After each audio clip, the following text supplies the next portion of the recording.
Start.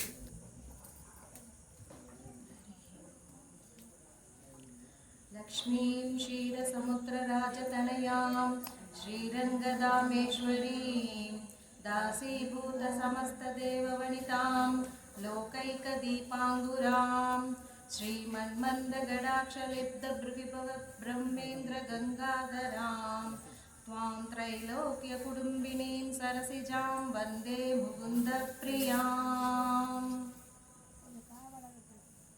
அனைவருக்கும் வணக்கம். ஸ்ரீ கோமதி அம்மன் சமேத சங்கரலிங்க சுவாமிகள் மடம் கோயில் நிர்வாகத்தினருக்கும் ஆலய தொண்டர்களுக்கும் என்னை இங்கு பேச அழைத்த அனிதா பிரஸ் உரிமையாளர் திரு பாண்டுரங்கன் அவர்களுக்கும் இங்கு கூடியிருக்கும் அனைவருக்கும் முதல்கண் எனக்குரிய வணக்கங்களை தெரிவித்துக் கொள்கிறேன். இன்னைக்கு நான் பேச போகிற தலைப்பு ஸ்ரீ அஷ்டலக்ஷ்மி ஸ்தோத்திரம் அப்படிங்கிறது. லக்ஷ்மி அப்படின்னா என்ன அர்த்தம்னு பார்த்தீங்கன்னா, லக்ஷ்மினா கரை அப்படின்னு சொல்லிட்டு தான் அர்த்தம்.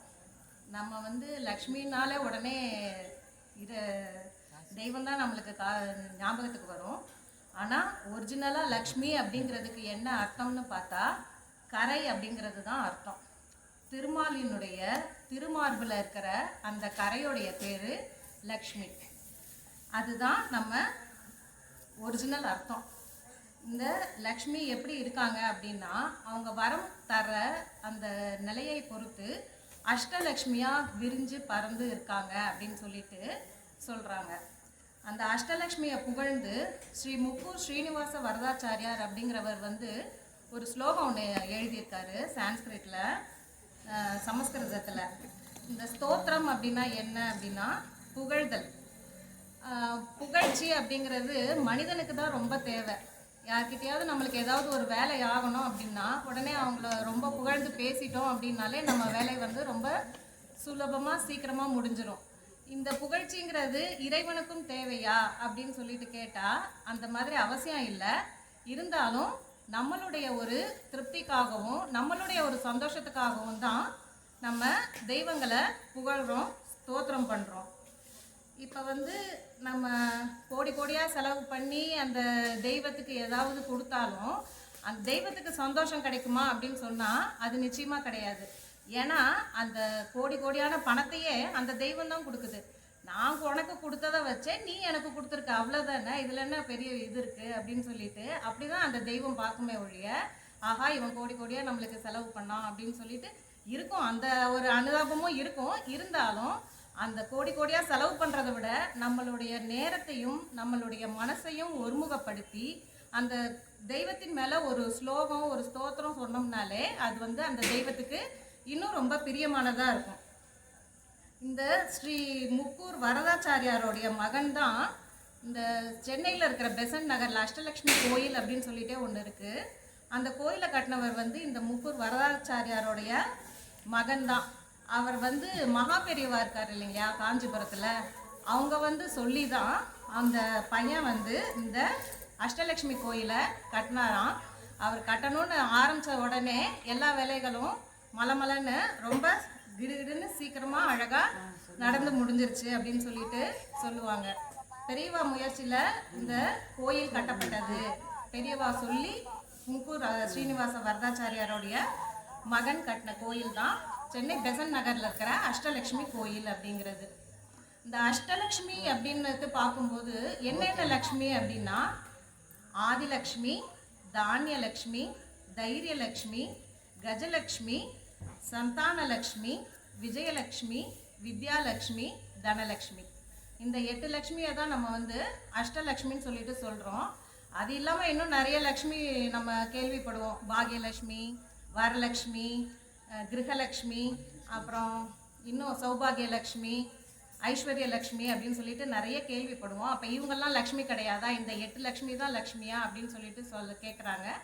அந்த 8 லக்ஷ்மியோட சொரூபம் தான் அதுவும். அதெல்லாம் இந்த 8 லக்ஷ்மியே அருளும் அப்படிங்கிற இதில் தான் இந்த ஸ்தோத்திரம் அமைஞ்சிருக்கு. இது ரொம்ப கடுநடையான ஸ்தோத்திரம் கிடையாது.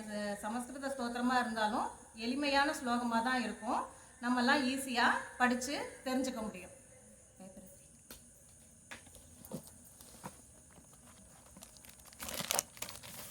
முதல் லக்ஷ்மி ஆதிலக்ஷ்மி.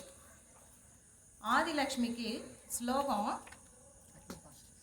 சுமனச வந்தித சுந்தரி மாதவி சந்திர சகோதரி ஹேமமயே முனிகண மண்டித மோக்ஷ பிரதாயினி மஞ்சுள பாஷினி வேதனுதே பங்கஜவாசினி தேவ சுபூஜித सद्गुणवर्षिणि शान्तियुते जय जय हे मधुसूदन कामिनि आदिलक्ष्मी सदा पालय माम् आदिलक्ष्मी सदा पालय माम् आदिलक्ष्मी सदा पालय माम्.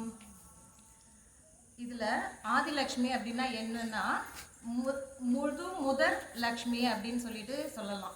இந்த லக்ஷ்மி 8ஆ பிரிகிறதுக்கு முன்னாடி ஒரே ரூபமாக இருந்த லக்ஷ்மி தான் இந்த ஆதிலக்ஷ்மி. இந்த ஆதிலக்ஷ்மிக்கு எப்படி அவங்க ஸ்தோத்திரம் பண்ணுறாங்கன்னா சுமனச வந்தித அப்படின்னு சொல்லிட்டு சொல்கிறாங்க. மனசு அப்படிங்கிறது நம்ம எல்லாருக்குமே தெரியும், தமிழில் சொல்கிற அதே மனசு தான். சுமனச அப்படின்னும் போது நல்ல மனம், நல்ல மனம் உடையவர்களால் வணங்கப்படுபவர்கள் தான் இந்த ஆதிலக்ஷ்மி. நல்ல மனம் உடையவர்கள் யாரை வணங்குவாங்க அப்படின்னா அதே மாதிரி நல்ல மனமுடைய இன்னொரு தெய்வத்தை தான் வணங்குவாங்க. அதனால சுமனச வந்தித்த இதை படிக்கிறதுனால என்ன வரும் அப்படின்னா நம்மளுக்கும் நல்ல மனம் வரும், நம்ம மனம் பக்குவப்படும் அப்படின்னு சொல்லிட்டு சொல்றதுக்காக சுமனச வந்தித்த அப்படின்னு சொல்லிட்டு சொல்றாங்க. அடுத்த வார்த்தை சுந்தரி அப்படிங்கிறது. சுந்தரி அப்படின்னா எல்லாருக்குமே தெரியும், தமிழ்ல சொல்ற அதே சுந்தரி தான் அழகானவள் அப்படிங்கிறது. இப்போ சாதாரணமாகவே மகாலட்சுமியை யாருக்கு ஒப்பு சொல்லுவாங்கன்னா, இப்போ கல்யாணத்துக்கு ஒரு பொண்ணு பார்க்க போகிறோம் அப்படிங்கும்போதே பொண்ணு எப்படி இருந்துச்சுன்னு கேட்டால் மகாலட்சுமி மாதிரி இருந்துச்சுப்பா அப்படின்னு சொல்லிட்டு தான் சொல்லுவாங்க. யாருமே அப்படியே மகாகாளி மாதிரியே இருந்துச்சு, துர்க்கையம்மன் மாதிரியே இருந்துச்சு அப்படின்னு சொல்லிட்டு யாரும் சொல்கிறது கிடையாது. பொண்ணு எப்படி இருந்துச்சு அப்படின்ட்டு கேட்கும்போதே மகாலட்சுமி மாதிரி இருந்துச்சு அப்படின்னுவாங்க.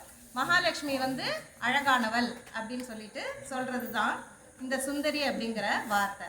அடுத்தது மாதவி அப்படின்னு சொல்லிட்டு சொல்கிறாங்க. மாதவினா என்னன்னா இனிமையானவள் அப்படின்னு சொல்லிட்டு சொல்கிறாங்க. மாதவி அப்படிங்கிறதுக்கு ஒரு கொடியோட பேரும் மாதவின்றது இருக்குது, ஒரு பூவோட பேர் மாதவின்னு சொல்லிட்டு இருக்குது. மாதவிங்கிறது எங்கே வருதுன்னா திருப்பாவையில் கூட வரும். மாதவின்றது 18வது பாசுரத்தில் மாதவி பந்தல் மேல் பல்கால் குயிலினங்கள் கூவினக்கிறான் அப்படின்னு சொல்லிட்டு வரும். இந்த மாதவிங்கிறது அந்த கொடியோ அந்த பூவோ அவ்வளோ மென்மையானது, அவ்வளோ அழகானது அப்படிங்கிறதுக்காக தான் இந்த மகாலட்சுமியோட பேரும் மாதவி அப்படின்னு சொல்லிட்டு வச்சுருக்காங்க. அடுத்தது என்ன பேர் வருது அப்படின்னா சந்திர சகோதரி அப்படின்னு சொல்லிட்டு. சந்திரன் நவகிரகத்தில் ஒன்று. சந்திரனுக்கு போய் எப்படி மகாலட்சுமி சகோதரியா ஆனா அப்படின்னு சொல்லிட்டு நம்மலாம் நினைக்கலாம். ஆனால் எப்படி சகோதரியாக ஆனாங்க அப்படின்னா பார்க்கடலை கடைஞ்சாங்க. பார்க்கடலை கடையும் போது அதுலேருந்து சந்திரனும் வெளிப்படுறான், அதுலேருந்து மகாலட்சுமியும் வெளியே வராங்க. அதனால் 2 பேரும் ஒரே இடத்துலேருந்து வெளியே வந்ததுனால சந்திரனுக்கு மகாலட்சுமி சகோதரியாக ஆகிறாங்க. சந்திரனோட கேரக்டர் எப்படி அப்படின்னா மிகவும் குளுமையானவன் சந்திரன். வெயில் சூரியன் நம்மளுக்கு பகல் முழுக்க வெயில் கொடுக்குது. அந்த சூரிய ஒளியினால தான் இந்த பயிர்கள் எல்லாம் வளருது. அதுதான் நம்மளுக்கு மிக சிறந்த கிருமி நாசினி மாதிரி இருக்குது. விட்டமின் டி சத்து கிடைக்குது. இவ்வளவும் வெயிலில் இருந்தாலும் வெயிலில் போய் கொஞ்ச நேரம் இருக்கணும் அப்படின்னு சொன்னால் நம்மளுக்குலாம் கஷ்டமாக தான் இருக்கும். வெயில் அடிக்குது, வெயில் குறையட்டும், நான் அப்புறமா வெளியே போகிறேன் அப்படிங்கிற மாதிரி தான் நம்ம தட்டி கழிக்கிறதுக்கு பார்ப்போம். அதே முழு நிலவு எவ்வளோ பிரகாசமாக இருந்தாலும் நான் வெளியே போகல, முழு நிலவு ஃபுல்லாக ஒளிபரப்பிட்டு இருக்கு, நான் போகல அப்படின்னு சொல்லிட்டு யாரும் சொல்ல மாட்டாங்க. முழு நிலவு நல்லா சூப்பராக இருக்குது, நான் வெளியே போகிறேன் அப்படின்னு சொல்லிட்டு தான் எல்லாரும் சொல்லுவாங்க. அதே மாதிரி மகாலட்சுமியை தேடி யாரும் நான் வரல அப்படின்னு சொல்லிட்டு சொல்ல மாட்டாங்க. எல்லாரும் நான் மகாலட்சுமியை தேடி கண்டிப்பாக போவேன், கண்டிப்பாக வருவேன் அப்படின்னு சொல்லிட்டு தான் சொல்கிறாங்க. அவங்க இந்த சந்திரனுடைய குளுமையை போலவே மகாலட்சுமியினுடைய குணமும் மிகவும் குளுமையாக இருக்குமா. என்னன்னா நம்ம பண்ணுற தப்புகள் பாவங்கள் அது எல்லாத்தையுமே அவன் மன்னிக்கிறதுக்கு ரெடியாக இருப்பாளாம். இவங்க இந்த தப்பு பண்ணிட்டாங்க, இவங்க இந்த பாவம் பண்ணிட்டாங்க, உடனே அவங்களுக்கு தண்டனை கொடுக்கணும், அந்த தண்டனை கொடுத்தாதான் இவன் திருந்துவான் அப்படிங்கிற மாதிரிலாம் நினைக்காம, சரி இந்த ஒரு தடவை மன்னிச்சு விடலாம், இந்த தடவை விட்டா அடுத்த தடவை தானே தப்பு பண்ண மாட்டான் அப்படிங்கிற மாதிரி மன்னிக்கிறதுக்கு அவங்க தயாராக இருப்பாங்களாம். இந்த மன்னிப்பு அப்படிங்கிறது எப்போ நம்மளுக்கு தெரியுதுன்னா, சீதையை வந்து காகாசுரன் அப்படிங்கிற ஒருத்தன் வந்து ரொம்ப கஷ்டப்படுத்துகிறான். அந்த காகாசுரன் வந்து சீதைக்கு காயமே உண்டாக்குறான். இருந்தாலும் ராமர் அதை பார்த்துட்டு, ஐயோ என் மனைவிக்கு காயமே ஆயிடுச்சு, ரத்தமே வரிச்சு, நீ என்ன என் ஒய்ஃபை இவ்வளோ கஷ்டப்படுத்தி இருக்க, இரு உன் மேலே பிரம்மாஸ்திரம் போடுறேன் பாருன்னு சொல்லிட்டு பக்கத்தில் இருந்த ஒரு புல்லை எடுத்து துண்டிச்சு அதில் பிரம்மாஸ்திரத்தை ஓதி அந்த காகாசுரன் மேலே விடுறாரு. அந்த காகாசுரன் என்ன பண்ணுறான், அந்த பிரம்மாஸ்திரத்துக்கிட்டேருந்து தப்பிக்கிறதுக்காக பிரம்மர்கிட்டயே போய் கேட்குறான், எனக்கு தயவுசெய்து காப்பாற்றுங்க, இந்த மாதிரி பிரம்மாஸ்திரம் துரத்திட்டு வருது அப்படின்னு. அது பிரம்மா என்ன பண்ணுறாரு, ஐயோ சாமிக்க, ராமர் போட்ட அம்பை வந்து நான் ஒன்றும் பண்ண முடியாது, நீ வேற யார்கிட்டயாவது போய் கேளு. உடனே அவன் சிவன் கிட்ட போய் கேட்குறான். அவரும் அதே சொல்லிடுறாரு. சரின்னு சொல்லிட்டு எல்லாரையும் சுற்றி முற்றி பார்த்து கேட்டுட்டு யார்கிட்டையும் வேலையாகலன்னதுமே ராமர்கிட்டயே வந்து விடுறான். ராமர், தயவுசெய்து இந்த ஒரு தடவை என்னை மன்னிச்சிருங்க, இனிமேல் நான் தப்பு பண்ணலை, உங்களுக்கு எந்த கஷ்டமும் கொடுக்கல அப்படின்னு சொல்லிட்டு கேட்குறான். அப்போ ராமர் என்ன சொல்கிறாரு, அதெல்லாம் முடியாது, நான் வந்து போட்டது தான், நீ சாக வேண்டியது தான் அப்படின்னு சொல்கிறார். உடனே அருகில் இருந்த சீதை என்ன சொல்கிறாங்கன்னா, இல்லை வேணாம் விடுங்க, பரவாயில்ல, எப்போ அவன் பண்ண தப்பை உணர்ந்துட்டானோ இனிமேல் அவனை தண்டிக்கணுங்கிறது அவசியம் இல்லை, அதனால மன்னிச்சு விட்டுருங்க அப்படின்னு சொல்லிட்டு சொல்கிறாங்க. அந்த மாதிரி தனக்கு வந்து கஷ்டத்தையே கொடுத்துருந்தாலும் அவங்கள மன்னிக்கக்கூடிய குளுமையான ஒரு குணம் வந்து மகாலட்சுமி கிட்ட இருக்குது அப்படிங்கிறத இந்த சந்திர சகோதரி அப்படிங்கிற இந்த வார்த்தை நம்மளுக்கு உணர்த்துது. அடுத்த வார்த்தை வந்து ஹேமமயே அப்படின்னு வாங்க. ஹேமமய, ஹேம அப்படின்னா என்னன்னா தங்கம் அப்படின்னு சொல்லிட்டு சொல்லலாம். அதோட மீனிங் வந்து தங்கம் அப்படிங்கிறது. ஹேமமயே அப்படின்னா தங்கமயமானவள் இந்த மகாலட்சுமி அப்படின்னு சொல்லிட்டு சொல்லுவாங்க. மகாலட்சுமிக்கு தங்கம்க்கு குறைச்சலாம் என்ன, எல்லாருக்கும் தங்கம் சப்ளை பண்ணுறதே மகாலட்சுமி தான். மகாலட்சுமியோட மெயின் அருளே செல்வத்தை கொடுக்கறது தான். அந்த மாதிரி இருக்கும்போது தனக்கிட்ட நிறைய இருக்கும்போது தான் அது மற்றவங்களுக்கு கொடுக்கணும் அப்படின்ற ஒரு எண்ணம் வரும். இவங்க கிட்டேயே கொஞ்சம் சொற்பமாக தான் இருந்துச்சு அப்படின்னா அதை மற்றவங்களுக்கு கொடுக்கறதுக்கு மனசு வராது. இவங்க எப்படியான ஆளுன்னா ஹேமமயனா தங்கமயமானவலாம், எங்கே பார்த்தாலும் தங்கமாக தான் இருக்கும், அவங்க உடம்பே தங்கமயமாக இருக்கும், அவங்க அணிகலன்கள் எல்லாம் தங்கத்தால் ஆனதாக இருக்கும். அந்த மாதிரி தங்கமயமானவள் அப்படின்னு சொல்லிட்டு சொல்கிறாங்க. முனிகண மண்டித்த அப்படின்னா, முனினா நம்மளுக்கு தெரியும் முனிவர்கள், முனிவர்களின் கூட்டங்களால் அலங்கரிக்கப்பட்டவளாம். முனிவர்கள் வந்து யாரை வணங்குவாங்க அப்படின்னா, அவங்க வந்து இந்த உலக ஆசையெல்லாம் வெறுத்துட்டு தான் முனிவராக போயிருக்காங்க. உலக ஆசைகளை வெறுத்துட்டு முனிவராக போனவங்களால இவள் சூழப்பட்டு இருக்கிறாள் அப்படின்னு சொல்லிட்டு சொல்லும்போது அவங்களுக்கு அதே மாதிரி நம்மளுடைய ஆசைகள் எல்லாம் அடக்கிறதுக்கோ அதை வந்து மீண்டு வர்றதுக்கோ அதுலேருந்து நம்மளுக்கு இவங்க ஹெல்ப் பண்ணுவாங்க அப்படிங்கிறது தான் இந்த முனிகண மண்டித்த அப்படிங்கிறதோட பொருள். அடுத்தது மோட்ச பிரதாயினி அப்படிங்கிற வார்த்தை வருது. மோட்சம்னா நம்மள எல்லாருக்குமே தெரியும், மோட்சம் தான். பிரதாயினி அப்படின்னா கொடுக்கக்கூடியவள். இப்போ வந்து மகாலட்சுமி அப்படின்னாலே இவங்க வந்து காசு பணம் தான் கொடுப்பாங்க அப்படின்னு சொல்லிட்டு எல்லாரும் நினச்சிட்டு இருப்பாங்க. ஆனால் அப்படி கிடையாது. இவங்க வந்து நம்ம விரும்பணும் அப்படின்னா நம்மளுக்கு மோட்சம் கூட கொடுக்கக்கூடியவங்க அப்படின்னு சொல்லிட்டு சொல்கிறாங்க. அடுத்தது மஞ்சுள பாஷினி அப்படின்னு சொல்லிட்டு வருது. மஞ்சுள பாஷினி அப்படின்னா இனிமையாக பேசக்கூடியவள் அப்படின்னு சொல்லிட்டு சொல்கிறாங்க. மகாலட்சுமிங்கிற அவங்களே ரொம்ப சாந்தமானவங்க, அமைதியானவங்க, குளுமையானவங்க தான். அவங்களோட பேச்சு மட்டும் ரொம்ப கடுபிடியாலாம் இருக்காது. எப்படியும் அவங்களோட பேச்சுங்கிறது இனிமையானதாக பேச்சாக தான் இருக்கும். அவங்க பேசும்போது 1000 வீணைகள் ஒரே நேரத்தில் ஒலிச்சதுன்னா எப்படி இருக்குமோ அவ்வளோ இனிமையாக இருக்குமா இந்த மகாலட்சுமியோட பேச்சு அப்படிங்கிறது. யாராவது வந்து நம்மக்கிட்ட ஏதாவது கேட்குறாங்க அப்படின்னா, சரி உனக்கு என்ன வேணும் சொல்லு, நான் செய்கிறேன், நான் தர்றேன், தர முடியுமா பார்க்குறேன் அப்படின்னு சொல்லிட்டாவது கொஞ்சம் நிதானமாக பேசணும்னா யாராவது நம்மக்கிட்ட வருவாங்க. வந்து என்ன வேணும் உனக்கு அப்படின்னு சொல்லிட்டு கேட்டோம், எரிஞ்சு விழுந்தோம் அப்படின்னா யாரும் நம்மக்கிட்டயே வர்றதுக்கே பயப்படுவாங்க. அடுத்தது வேதனுத்தே அப்படின்னு சொல்லிட்டு சொல்லுறாங்க. வேதனுத்தேனா வேதங்களால் வணங்கப்படுபவர். வேதம்ன்றது என்ன அப்படின்னா இந்த நம்மளுடைய சனாதன தர்மத்துக்கே மூலமா இருக்கிறது வந்து வேதங்கள் தான். இந்த வேதங்களை வந்து அடிப்படையா வச்சுதான் பிரம்மா படைக்கிற தொழிலையே செய்யறாரு. அதே மாதிரி நடக்கிறது எல்லாமே வேதங்களை முன்னிறுத்தி தான் எல்லா காரியங்களுமே நடக்குது. வேதனுதே அப்படின்னா வேதங்களால் வணங்கப்படுபவள் அப்படின்னு சொல்லிட்டு அர்த்தம். அடுத்தது பங்கஜ வாசினி. பங்கஜம் அப்படின்னா தாமரை, பங் அப்படின்னா சேரு அப்படின்னு அர்த்தம். சேற்றில் மலர்வது தான் தாமரை. சரி, இவங்க வந்து ரொம்ப செல்வம் தர லக்ஷ்மியா இருக்கிறாங்க, ஆளா இருக்காங்க, ரொம்ப குளுமையா இருக்காங்க, ரொம்ப அழகா இருக்காங்க அப்படிங்கும்போது சிச்சி இந்த சேரெல்லாம் நான் பார்க்கவே மாட்டேன், நான் தொடவே மாட்டேன்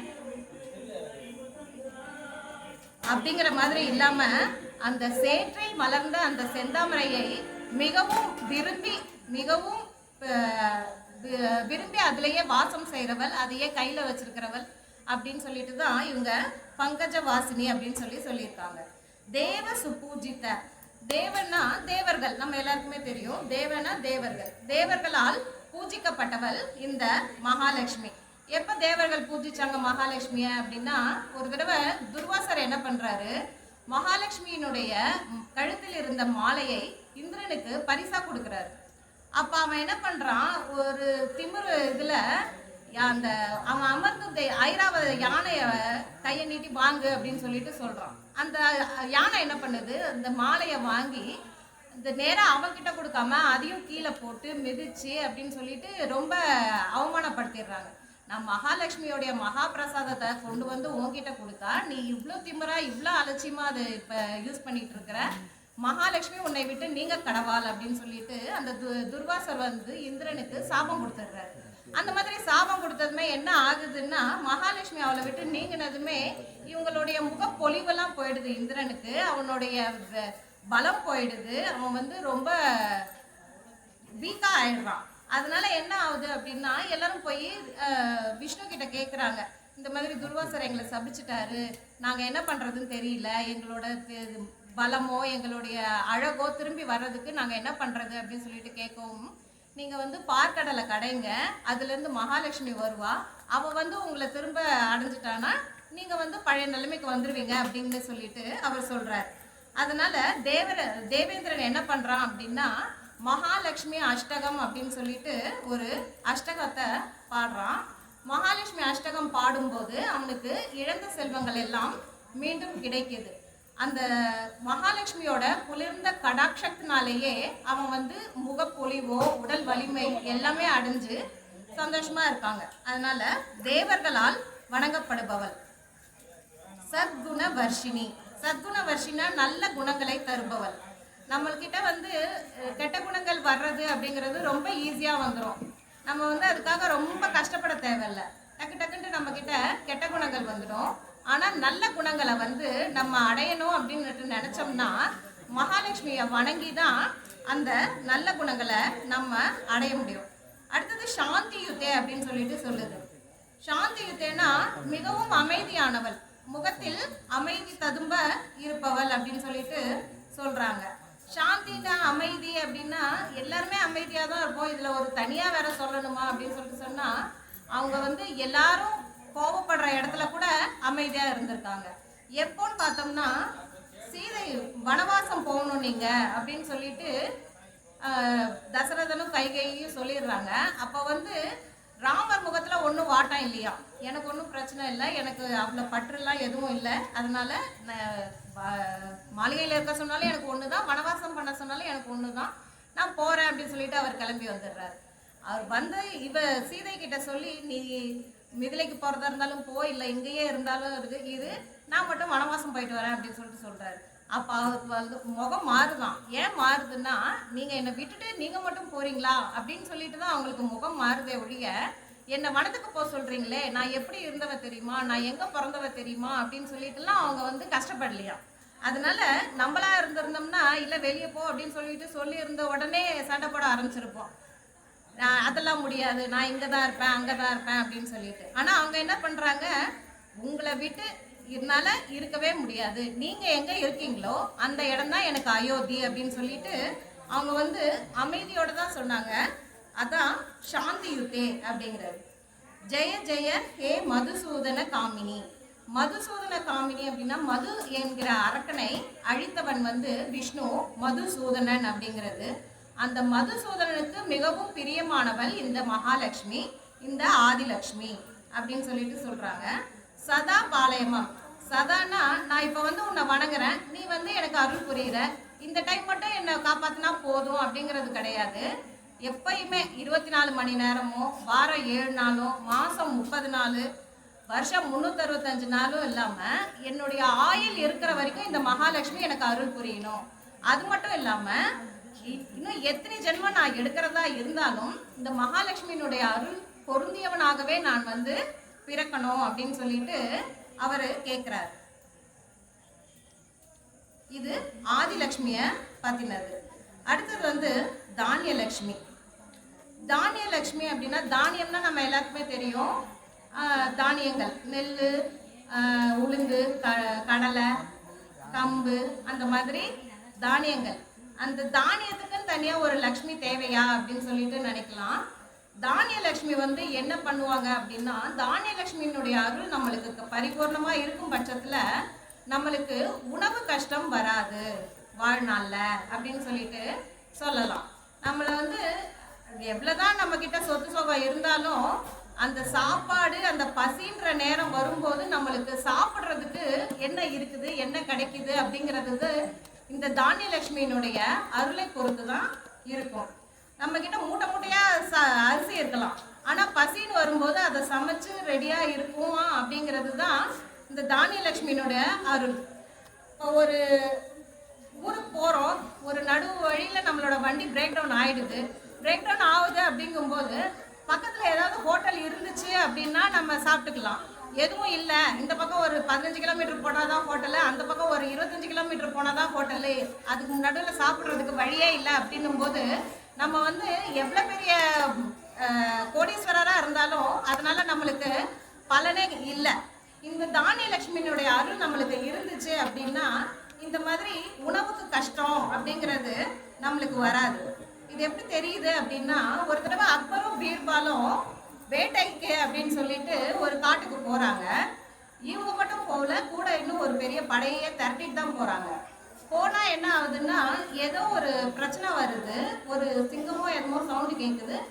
படைகள் வந்து நாலா பக்கமும் பிரிஞ்சு போயிடுது. இந்த பீர்பாலும் அக்பரும் மட்டும் தனியாக ஒரு ரூட்டில் போயிடுறாங்க.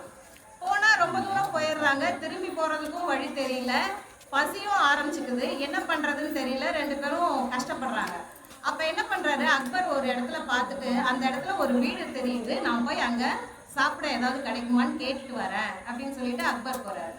பீர்பால் வா போகலாம் அப்படின்ட்டு பீர்பாலை கூப்பிட்டா, இல்லை இல்லை நான் இங்கேயே உட்காந்து ராமநாமம் ஜபிக்கிறேன், இந்த வனம் வந்து எனக்கு ரொம்ப பிரியமாக இருக்குது, எனக்கு ராமரை நினைவுபடுத்துது, அவர் பண்ண வனவாசம் எனக்கு நினைவுக்கு வருது, நான் இங்கேயே உட்காந்து ராமநாமம் ஜபிக்கிறேன், நீங்கள் வேணா போய் கேளுங்க அப்படின்னு சொல்லிட்டு அவர் போயிடாரு. உனக்கு பசிக்கலையா அப்படின்னா, பசிக்கிறது தான், பசிக்கிறத விட எனக்கு ராமநாமம் ஜபிக்கணும்னு இப்போ ரொம்ப தோணுது, நான் ராமநாமம் தான் ஜபிக்க போகிறேன்னு அவர் உட்காந்து ஜபிக்க ஆரம்பிச்சிடாரு. நீ என்னமோ பண்ணு, நான் போகிறேன் அப்படின்னு சொல்லிட்டு அவர் போய் அந்த வீட்டில் கதவு தட்டினா ஒரு மூதாட்டி தான் இருக்காங்க. அவங்கக்கிட்ட எனக்கு சாப்பிட ஏதாவது கிடைக்குமான்னு கேட்கும்போது, இருக்கு வாங்க அப்படின்னு சொல்லிட்டு அவங்க சமைச்ச ஒரு சாப்பாட்டையும் அவங்க செஞ்ச ஒரு பொரியல் அதையும் கொடுக்குறாங்க. அவங்க நல்லா சாப்பிட்டுறாரு. சாப்பிட்டு கம்முன்னு வந்துடலான்ட்டு பார்க்குறாரு. அப்புறம் அவருக்கு மனசு கேட்கல, சரி என்னோட ஒருத்தர் வந்திருக்காரு, அவருக்கும் உங்களால் கொஞ்சம் சாப்பாடு கொடுக்க முடியுமான்னு கேட்குறாரு. சரின்னு அவங்களுக்கும் கொடுத்து விட்றாங்க. அவர் என்ன பண்ணுறாரு, அக்பர் அந்த சாப்பாடை கொண்டு வந்து பீர்பால் கிட்ட கொடுத்துட்டு,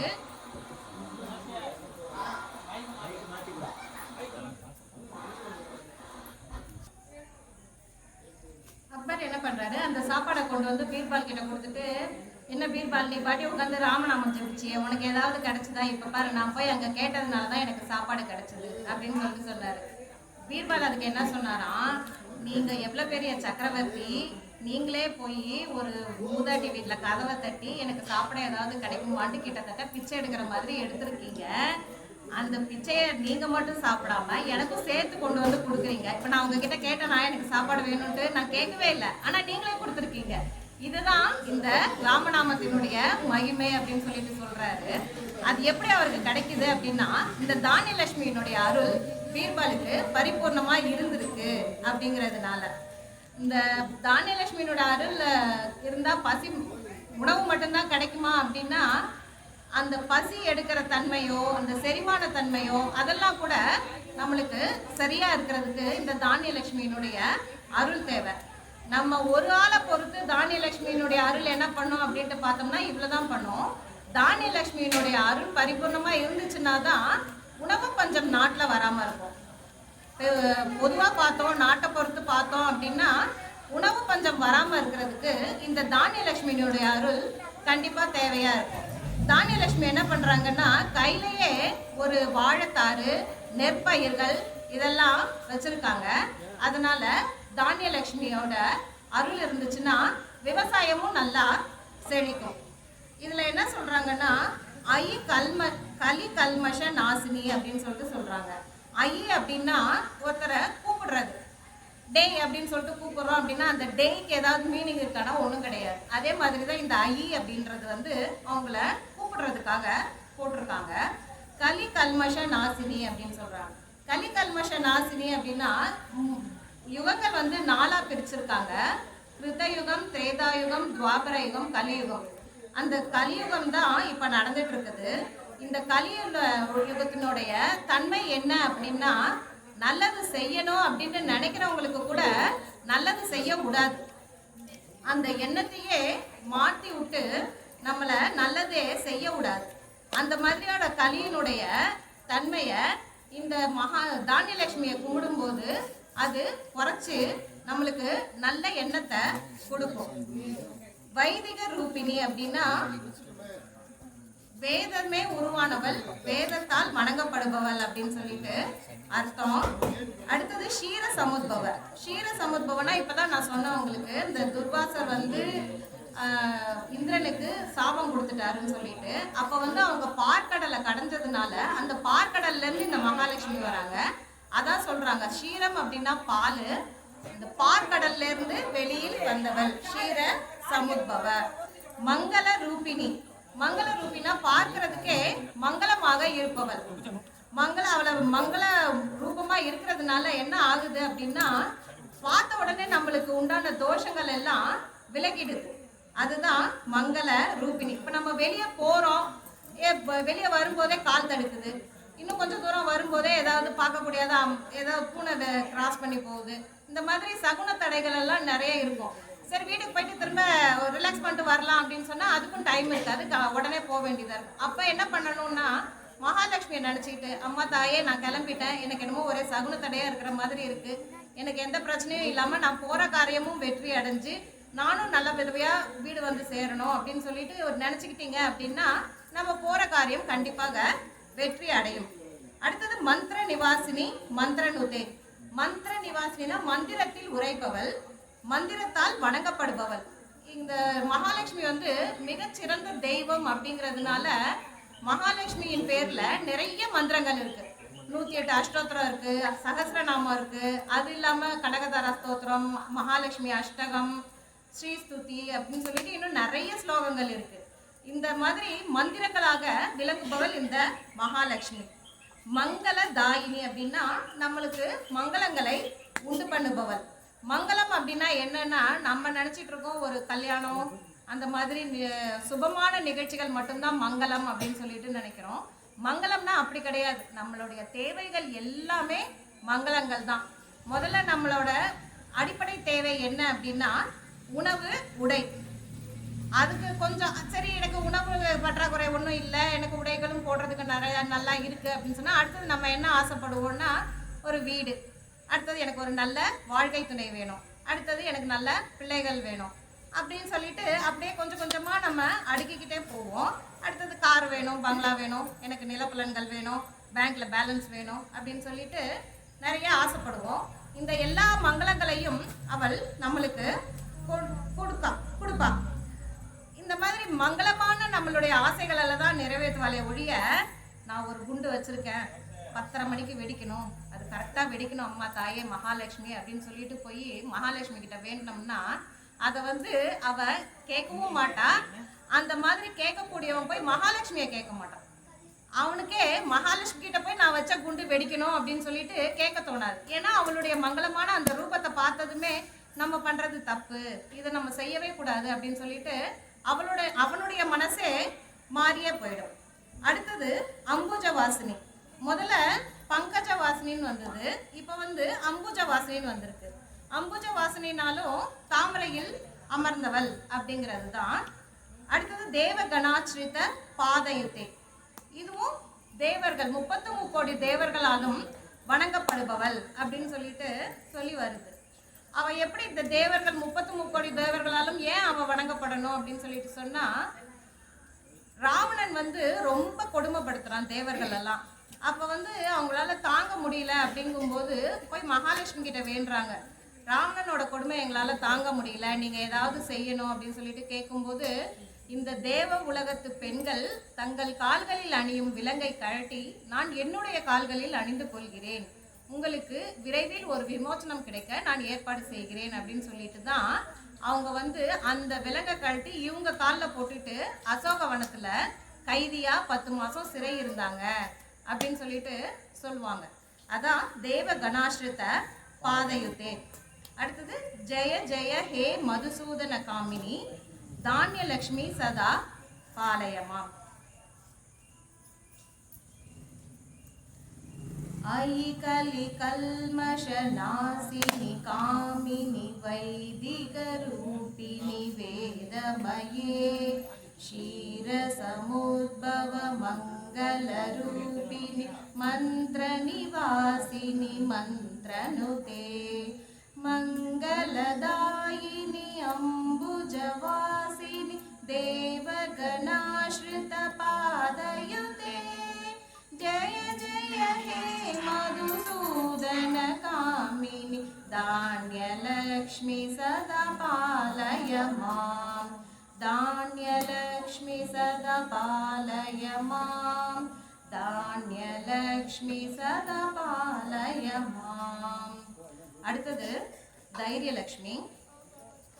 जयवरवर्णिनि वैष्णवी भार्गवी मन्त्रस्वरूपिणि मन्त्रमये सुरगणपूजित शीघ्रफलप्रद ज्ञानविकासिनि शास्त्रनुते भवभयहारिणि पापविमोचिनि साधुजनाश्रितपादयुते जय जय हे मधुसूदन कामिनि धैर्यलक्ष्मी सदा पालय मां धैर्यलक्ष्मी सदा पालय मां धैर्यलक्ष्मी सदा पालय मां. தைரியம்னா எல்லாருக்குமே தெரியும், தைரியம் தான். இந்த தைரியத்துக்கு ஒரு லக்ஷ்மி தேவையா அப்படின்னு சொல்லிட்டு நினைப்போம். துணிஞ்சவனுக்கு துக்கம் இல்லை அப்படின்னு சொல்லிட்டு சொல்லுவாங்க. அந்த துணிவு எல்லாருக்குமே ஈஸியாக வந்துருமா அப்படின்ட்டு கேட்டால் அது கண்டிப்பாக வராது. தனியாக இருக்கும்போது பேசுவாங்க, நிறைய பேசுவாங்க, நான்லாம் இப்படி பண்ணிடுவேன், நான்லாம் அப்படி பண்ணுவேன், என்னால் எல்லாம் முடியும், என்னால் நான் பிள்ளையே வளைச்சிருவேன், அப்படியே இப்படியேன்னு சொல்லிட்டு சொல்லுவாங்க. எங்கே அந்த இடத்துல போய் செய் பார்ப்போம் அப்படின்னு சொல்லிட்டு சொன்னால் அவங்களால முடியாது. ஏன்னா அந்த இடத்துக்கு போனதும் அவங்களுடைய தைரியம் குறைஞ்சு போயிடுது. அந்த தைரியம் நம்மளுக்கு எங்கேயுமே குறையாமல் இருக்கணும், தேவையான இடத்துல கண்டிப்பாக இருக்கணும் அப்படின்னு சொல்லிட்டு சொன்னால் அதுக்கு இந்த தைரியலக்ஷ்மியை வணங்குனா நம்மளுக்கு கண்டிப்பாக கிடைக்கும். நம்மளுடைய தைரியத்தை பொறுத்து தான், இந்த ஊக்கத்தை பொறுத்து தான் நம்மளுடைய உயர்வே அடங்கி இருக்கு. இந்த நீல் ஆம்ஸ்ட்ராங் வந்து நிலவுக்கு போய் காலடி எடுத்து அங்கே வைக்கணும். அந்த ஸ்பேஸ் கிராஃப்ட் நிலாவில் இறங்கிருச்சு. ஆக்சுவலாக இவர் வந்து இறங்குற மாதிரி இல்லை, அவர் கூட பயணித்த இன்னொரு பயணி தான் முதல்ல கீழே இறங்க வேண்டியதாக இருந்தது. அவர் இறங்க போகிற நேரத்தில் ஐயோ எனக்கு பயமாக இருக்கே அப்படின்னாராம். சரி நான் வேணா இறங்கட்டுமா அப்படின்னு சொல்லிட்டு இவர் வந்து அவருக்கு ஹெல்ப் தான் பண்ணியிருக்காரு. ஆக்சுவலாக நீல் ஆம்ஸ்ட்ராங்குன்றவர் அவருக்கு ஆக்சுவலாக ஹெல்ப் தான் பண்ணார். நான் வேணா இறங்கட்டுமா, நீங்கள் பயப்படுறீங்களேன்னு. அப்போ சாமி நீயே இறங்க, எனக்கு பயமாக இருக்காரு. அவர் வந்து கீழே இறங்கிட்டாரு. இப்போ வந்து நம்ம இவ்வளோ வருஷமாக நம்ம படிச்சுட்டு இருக்கோம், நிலவில் கால் வைத்தவர் முதல் யார் அப்படின்னா நீல் ஆம்ஸ்ட்ராங். நீல் ஆம்ஸ்ட்ராங் ஆக்சுவலாக அது நீல் ஆம்ஸ்ட்ராங்கே கிடையாது. அந்த இன்னொருத்தர் பயந்ததுனால தான் இவருக்கு அந்த வாய்ப்பு கிடைச்சிது. அந்த பயம் வந்து நம்மளுக்கு இருக்கக்கூடாது, தைரியம் இருக்கணும், துணிவு இருக்கணும். அப்படின்னா இந்த தைரியலட்சுமியை வணங்கணும். ஜெய வர வர்ணினி. வர வர்ணினா என்னன்னா உருக்கிய தங்கத்தை போன்ற நிறமுடையவள். தங்கம் வந்து தங்கமாக இருக்கும்போது ஒரு கலராக இருக்கும், அதில் செம்பு சேர்த்து பவுனாக்குனாங்கன்னா ஒரு கலராக இருக்கும், அதையே ஒரு அணிகலனாக செஞ்சாங்கன்னா அப்போ வேறு கலராக இருக்கும். இவங்களோட நிறம் எப்படி இருக்குன்னா உருகிய தங்கம் எப்படி இருக்குமோ அந்த கலர்ல அவங்க இருப்பாங்களாம். வைஷ்ணவி, வைஷ்ணவினா விஷ்ணுவினுடைய மனைவி அப்படின்ட்டு அர்த்தம். பார்கவி, பார்கவினா ஜனகனுடைய மனைவி மகள் ஜானகி அப்படின்னு சொல்லிட்டு சொல்ற மாதிரி பிருகு வம்சத்தில் தோன்றியவள் இந்த பார்கவி. இந்த பிருகு யாரு அப்படின்னா பிரம்மாவினுடைய மானச புத்திரர்.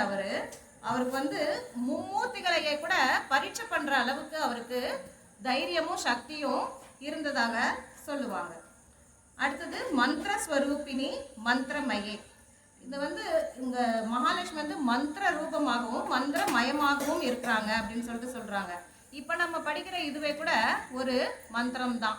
இந்த மந்திரத்தை வந்து நம்ம கூட்டாம்போக்கில் படிக்காம இப்போ சொல்லும்போது ஒவ்வொரு வார்த்தையினுடைய பொருளையும் விளக்கி சொல்லும்போது இந்த பொருளோட சேர்த்து நம்ம படித்தோம் அப்படின்னா அது வந்து நம்மளுக்கு இன்னும் பல மடங்கு சக்தி வாய்ந்ததாக இருக்கும். அடுத்தது சுரகண பூஜித. சுர அப்படின்னா தேவர்கள், தேவர்களால் தொழப்படுபவள். முதல் லக்ஷ்மிலையும் பார்த்தோம் தேவர்களால் தொழப்படுபவள்னு, ரெண்டாவதுலையும் பார்த்தோம், இப்போ மூணாவதுலையும் அதே தான், தேவர்களால் தொழப்படுபவள். இதை எதுக்கு இத்தனை தடவை சொல்லிட்டு இருக்காங்க அப்படின்னு சொல்லிட்டு சொன்னால், நம்மெல்லாம் வந்து ரொம்ப கீழ் நிலைமையில் இருக்கிற மனிதர் குலம். நம்மளை விட மிக உயர்ந்தவர்கள் வந்து தேவர்கள். அது எப்படி அப்படின்னா, தேவர்கள் நடந்தாங்கன்னா கால் வந்து பூமியை தொடாது அப்படின்னு சொல்லிட்டு சொல்லுவாங்க. அதே மாதிரி அவங்களுக்கு வந்து கண்கள் எல்லாம் இமைக்காது அப்படின்னு சொல்லிட்டு சொல்லுவாங்க. இது வந்து நம்மளால முடியாத ஒரு காரியம், அதே அவங்களால முடிகிறது. அது நம்மளை விட ஒரு படி மேலானவர்கள். அவர்களே போய் வணங்கக்கூடிய மகாலட்சுமியை நம்மளும் வணங்கினோம்னா நம்மளுக்கு பலன்கள் அதிகம் கிடைக்கும் அப்படின்னு சொல்லிட்டு சொல்றாங்க. சீக்கிர பலப்பிரத. சீக்கிர பலப்பிரதனா இது புரியுது. சீக்கிரம்னா சீக்கிரம் தான், பலன்னா பலன், பிரதனா கொடுப்பவள். அதாவது ஒரு இது நம்ம வந்து ஒரு வேண்டுதல் வைக்கிறோம் மகாலட்சுமி கிட்ட அப்படின்னு சொன்னா அவங்க வந்து வருஷக்கணக்கில் ஆக்க மாட்டாங்களாம். இப்போ ராவணன்லாம் தவம் பண்ணி அவங்க ஒரு வரம் வாங்குறான் அப்படின்னா அவனுடைய தலைகளையே கட் பண்ணி அந்த இது ஹோமத்தில் ஆகுதியாக போட்டு இனி வெட்டுறதுக்கு தலை இல்லை அப்படிங்கும்போது தான் சிவன் நேரில் வந்து அவனுக்கு வரம் கொடுக்குறாரு. ஆனால் மகாலட்சுமி வந்து அவ்வளோ தூரம் சோதிக்க மாட்டாங்க. நம்ம கேட்குற வரங்கள் வந்து நியாயமானதாக இருக்கும் பட்சத்தில் சீக்கிரமாகவே தந்துடுவாங்க. அடுத்தது ஞான விகாசினி. ஞான விகாசினா ஒரு நம்மளுடைய ஞானத்தை வளர்ப்பவள். இந்த ஞானம் இருந்துச்சு அப்படின்னாலே நம்மளுக்கு ஒரு தெளிவு இருக்கும். தெளிவு இருந்துச்சுனாலே தைரியம் தானாக வரும். சாஸ்திர நுத்தே. சாஸ்திர நுத்தேனா மனிதன் கடைபிடிக்க வேண்டிய நீதி நியாயங்களை சொல்வது சாஸ்திரம். அந்த சாஸ்திரங்களால் இவள் வணங்கப்படுகிறாள் அப்படின்னு சொல்றாங்க. பவ பய ஹாரிணி அப்படின்னா பிறவி பயத்தை போக்குபவள். பிறவின்னா நம்ம திரும்ப திரும்ப பிறக்கிறது இறக்கிறது இதுவே மாறி மாறி நடந்துட்டு இருக்குது. அந்த பிறவி ஒரு தடவை வந்துருச்சு அப்படின்னா நம்ம பிறந்தாச்சுன்னா அப்புறம் வளரணுமே, வளர்ந்தா படிக்கணுமே, படித்தா கல்யாணம் பண்ணணுமே, கல்யாணம் பண்ணால் குழந்தை பிறக்கணுமே அப்படின்னு சொல்லிட்டு ஒவ்வொரு ஸ்டேஜ்லையும் நம்மளுக்கு ஒரு பயம் ஏதாவது ஒன்று இருந்துக்கிட்டே தான் இருக்கும். அந்த பயத்தை இவள் போக்குகிறாள். அடுத்தது பாப விமோச்சினி. பாப விமோச்சினா பெரிய பெரிய பாவங்கள் நம்ம செஞ்சுருக்கலாம், செய்யாமலும் இருக்கலாம், நம்மளுக்கே தெரியாது. நம்மளுக்கு தெரிஞ்சதெல்லாம் இந்த ஜென்மத்தில் நம்ம செஞ்ச பாவங்கள் மட்டும்தான் நம்மளுக்கு தெரியும். நம்ம வந்து எத்தனை ஜென்மம் எடுத்திருக்கோம் என்ன ஏதுங்கிறது நம்மளுக்கு தெரியாது. அதில் வந்து பெரிய பெரிய பாவங்கள் நம்ம செஞ்சுருந்தோம் அப்படின்னு சொன்னாலும் அந்த பாவங்களை எல்லாம் இவள் போக்கி கொடுப்பவள். நான் அந்த பாவத்தை நான் போகணும் அப்படின்னா நீ எனக்கு வந்து இது செஞ்சு கொடு, நீ வந்து எனக்கு இந்த பரிகாரம் பண்ணு, 21 விளக்கு ஏற்று, 21 நாள் ஏற்று, இந்த மாதிரிலாம் ஒரு கண்டிஷன்ஸ் எல்லாம் மகாலட்சுமி எப்பயுமே வச்சது கிடையாது. ராவணன் வந்து பெருமாள் கிட்டே இருந்து தாயாரை பிரித்து கொண்டு போய் சிறை வச்சிடறான். இது வந்து சாதாரணமாக இந்த மனித உலகத்தில் யார் செஞ்சாலுமே நம்மளுக்கு அவ்வளோ கோபம் வரும். அவனை வந்து நம்ம என்ன எப்படியாவது தண்டிக்கணும் அப்படின்னு சொல்லிட்டு தான் பார்ப்போம். ஆனால் இவங்க சீதை என்ன சொல்கிறாங்க அப்படின்னா, நீ பண்ணுறது தப்பு, என்னை கொண்டு போய் அவர்கிட்ட விட்டுரு, நீ உயிரோட தப்பிச்சுக்கலாம். இல்லை நான் இப்படியே தான் வச்சிருப்பேன்னு சொன்னீங்கன்னா அப்புறம் நீ உன்னுடைய உயிரை இழக்க நேரிடும். நானும் சரி எங்கள் வீட்டுக்காரரும் சரி உன்னை மன்னிக்கிறதுக்கு ரெடியாக இருக்கிறோம், என்னை கொண்டு போய் விட்டுடு அப்படின்னு சொல்லிட்டு தான் அவங்க சீதை எத்தனையோ தடவை ராவணன் கிட்ட சொல்கிறாங்க. அது மட்டும் இல்லாமல் ராவணன் வந்து கடலை தாண்டி இலங்கைக்கு வந்ததுக்கு அப்புறம் கூட முதல்ல அனுமாரை அனுப்பி தூது பண்ணது இல்லாமல் அங்கதன் அப்படிங்கிறவரை இன்னொரு தடவை தூது அனுப்புகிறாரு. இப்போ கூட ஒன்றும் கெட்டு போகல, நீ சீதையை கொண்டு வந்து விட்டுரு, நானும் உன்னை விட்டுடுறேன் அப்படின்னு சொல்லிட்டு. அந்த மாதிரி எவ்வளவு பெரிய பாவங்கள் ஆனாலும் அதை போக்கக்கூடியவள் இந்த மகாலட்சுமி. சாது ஜனாஸ்ரித பாதை இது. சாது அப்படின்னா காமம் குரோதம் போன்ற மிகவும் சின்ன சின்ன குணங்கள், இந்த ரொம்ப மோசமான குணங்கள், கெட்ட குணங்கள்னு கூட சொல்லலாம். இந்த இப்போ சமீபத்தில் பெண்களுக்கு எதிரான துன்பங்கள் கஷ்டங்கள் அப்படிங்கிறது ரொம்ப ஜாஸ்தி ஆகிட்டு இருக்குது. இதெல்லாம் இந்த சாது ஜனாஸ்ரித பாதை இதுன்ட்டு படிக்கும்போது அந்த சாதுகளுக்கு இருக்கக்கூடிய மன அடக்கத்தை எங்களுக்கும் கொடுப்பாயாக அப்படின்னு சொல்லி நம்ம வேண்டுற மாதிரி வரும். ஜெய ஜெய ஹே மதுசூதன காமினி, மதுசூதனின் பிரியமானவளே, தைரியலட்சுமியே, எங்களை எப்பொழுதும் காப்பாற்றுவாயாக அப்படின்னு சொல்லிட்டு முடியும். நாலாவது கஜலட்சுமி. கஜலட்சுமினா பார்த்துருக்கீங்களான்னு தெரியல. கஜம்னா யானை, ரெண்டு பக்கமும் ரெண்டு யானை இருக்க நடுவில் ஒரு லக்ஷ்மி இருக்கிறது தான் கஜலட்சுமி. இந்த கஜலட்சுமியை எல்லா கோயில்களிலுமே பார்க்கலாம். சிவன் கோயிலாக இருந்தாலும் சரி, பெருமாள் கோயிலாக இருந்தாலும் சரி, முருகர் கோயிலாக இருந்தாலும் சரி, எந்த கோயிலாக இருந்தாலும் அந்த கோயிலினுடைய மூலவர் சந்நிதிக்கு மேலே கண்டிப்பாக அந்த கஜலட்சுமியினுடைய படம் இருக்கும். அப்படியே திரும்பி பாருங்கள், இங்கேயும் இருக்குது. இந்த கஜலட்சுமி அவளை மிகவும் முக்கியமான லக்ஷ்மி. ரெண்டு பக்கமும் யானை இருக்கும். இது எதை குறிக்குது அப்படின்னா நம்மளுடைய ஆயுளையும் ஆரோக்கியத்தையும் குறிக்குது. யானை அப்படின்னாலே நம்மளுக்கே பார்த்ததுமே தெரியும், மிகவும் பெரிய விலங்கு, பலமான விலங்கு. அதே மாதிரி சைவ உணவுகளை மட்டுமே சாப்பிடுவதால் மிகவும் சாத்வீகமான விலங்கு. அதனுடைய எலும்புகளோ அதனுடைய பல்லோ அதனுடைய முடி கூட நம்மளுக்கு மிகவும் பயன்படும். யானை முடி மோதிரம் அப்படின்னு சொல்லிட்டு செஞ்சு போட்டுப்பாங்க. அது மாதிரி இந்த யானைங்கிறது இருந்தாலும் 1000 பொன், இறந்தாலும் 1000 பொன் அப்படின்னு சொல்லுவாங்க. இந்த யானையை மகாலட்சுமிக்கு சேவை செய்யுதான் ஆகாய கங்கை தீர்த்தத்தை கொண்டு குடங்கள்ல மகாலட்சுமிக்கு அபிஷேகம் பண்ணுது. அதுதான் இந்த கஜலட்சுமி ரூபம் அப்படின்னு சொல்லிட்டு சொல்றாங்க. இந்த ஆயுள் ஆரோக்கியம் அப்படிங்கிறது யாருமே எனக்கு வேண்டாம் அப்படின்னு சொல்லிட்டு சொல்றவங்க யாருமே இருக்க முடியாது. ஏன்னா நம்ம நல்லா இருக்கிற வரைக்கும் நம்மளுக்கு எந்த ஒரு கஷ்டமும் இல்லை. திடீர்னு ஒரு ஃப்ராக்சர் ஆயிடுச்சு, ஒரு சுண்டு விரல்ல ஃப்ராக்சர் ஆச்சுன்னா கூட அந்த கையே மொத்தமே வலிக்குது, கையை ஆட்டாதீங்க, அசைக்காதீங்க, யார்கிட்டையாவது ஊட்ட சொல்லுங்க, ஒன்றுமே பண்ணாதீங்க அப்படின்னு சொல்லிட்டு சொல்லிடுவாங்க.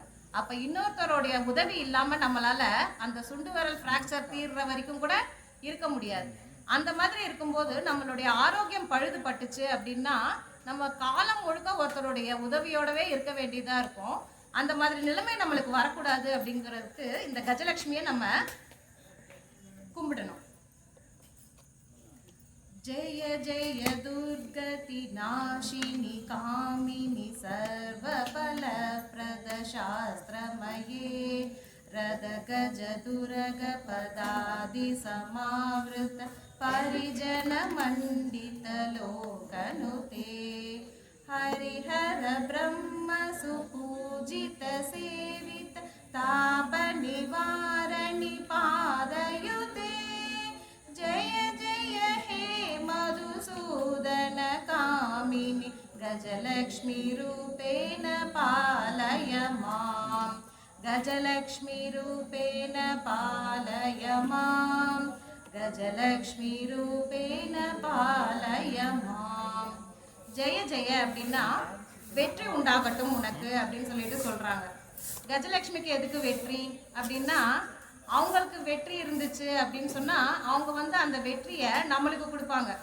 இப்போ சூரியனுடைய ஒளியை தான் இந்த நிலா வாங்கிக்குது. அந்த ஒளியை நைட்டு திரும்ப நம்மளுக்கே கொடுத்துருது. அந்த மாதிரி நம்ம லக்ஷ்மியை நீ நல்லாரு, நீ உனக்கு வெற்றி உண்டாகட்டும் அப்படின்னு சொல்லிட்டு சொன்னோம்னா நான் மட்டும் வெற்றியை வச்சுட்டு என்ன பண்ண போறேன், நீயும் வச்சுக்கோ, உனக்கும் வெற்றி உண்டாகட்டும், நீ கேட்குற வரங்கள் நீ கேட்குற பலன்கள் உனக்கு கிடைக்கட்டும் அப்படின்னு சொல்லிட்டு அவங்க திரும்ப அதை நம்மளுக்கே தான் கொடுப்பாங்க.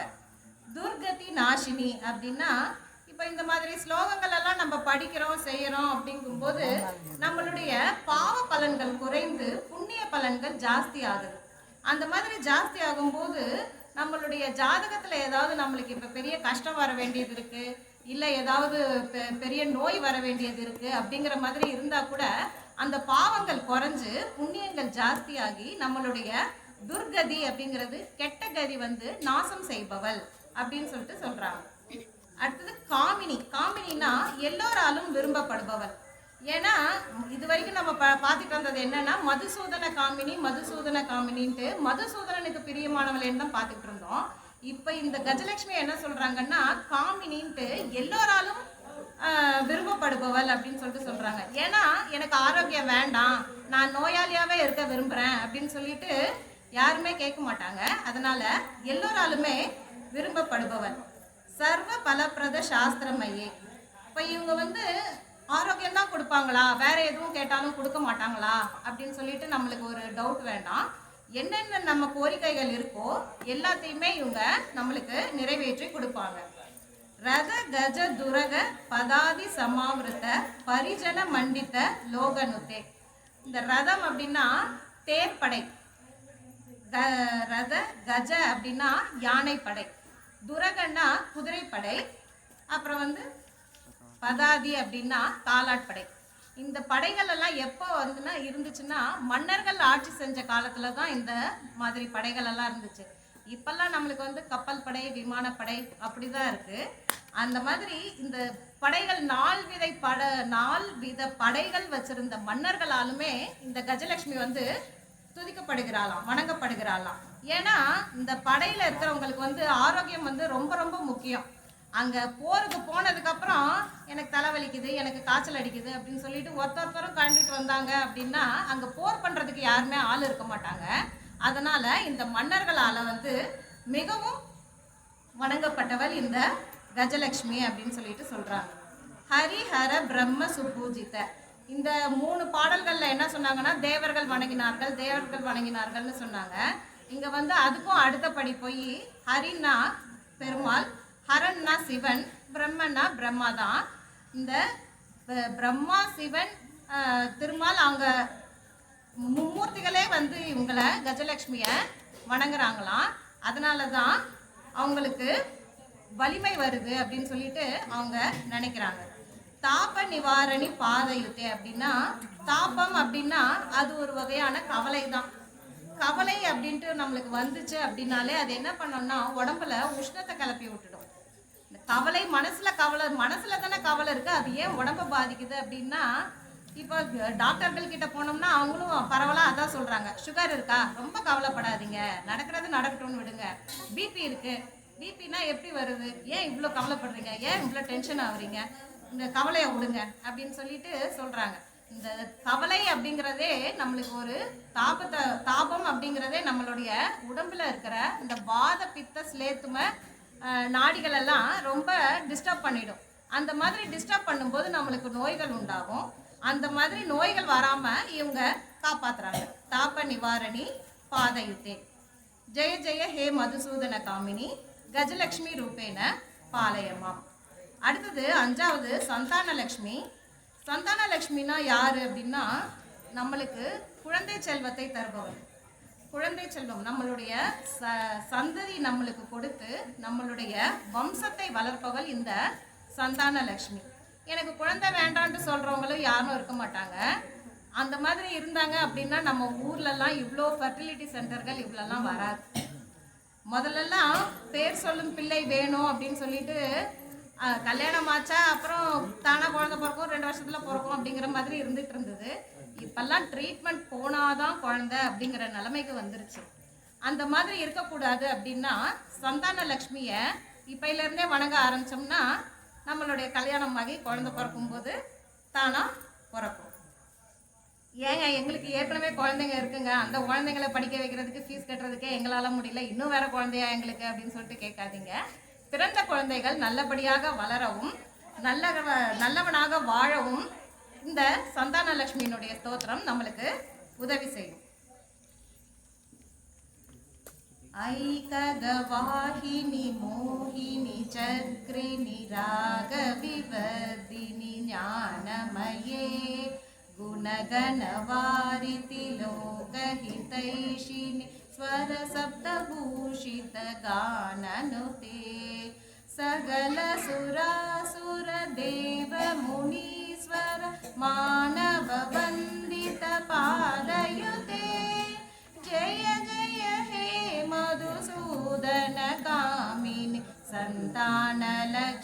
त्वं पालय मां सन्तानलक्ष्मी सदा पालय मां सन्तानलक्ष्मी सदा पालय मां.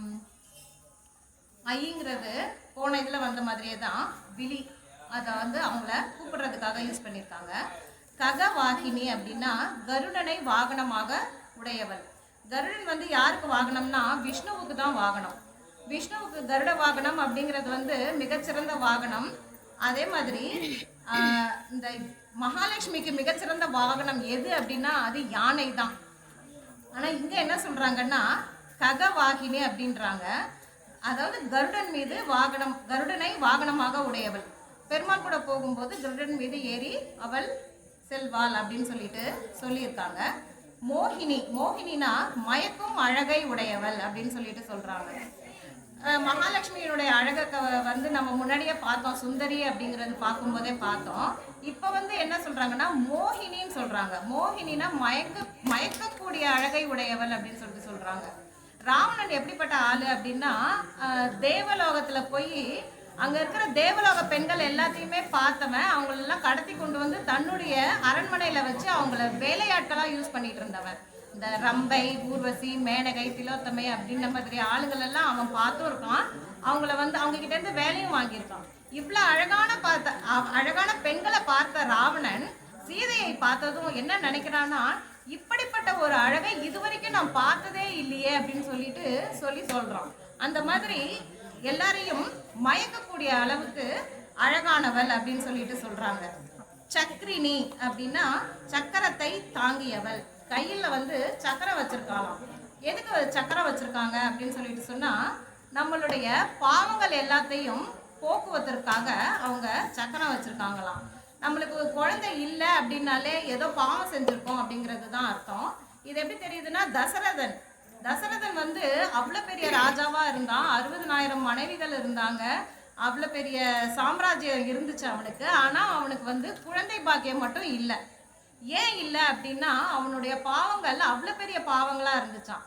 அதுக்கு வசிஷ்டர் என்ன சொல்றாரு, நீ வந்து பெரிய பாவங்கள் பண்ணியிருக்க, உன்னுடைய ஜாதகத்தை பார்த்தாலே அது தெரியுது.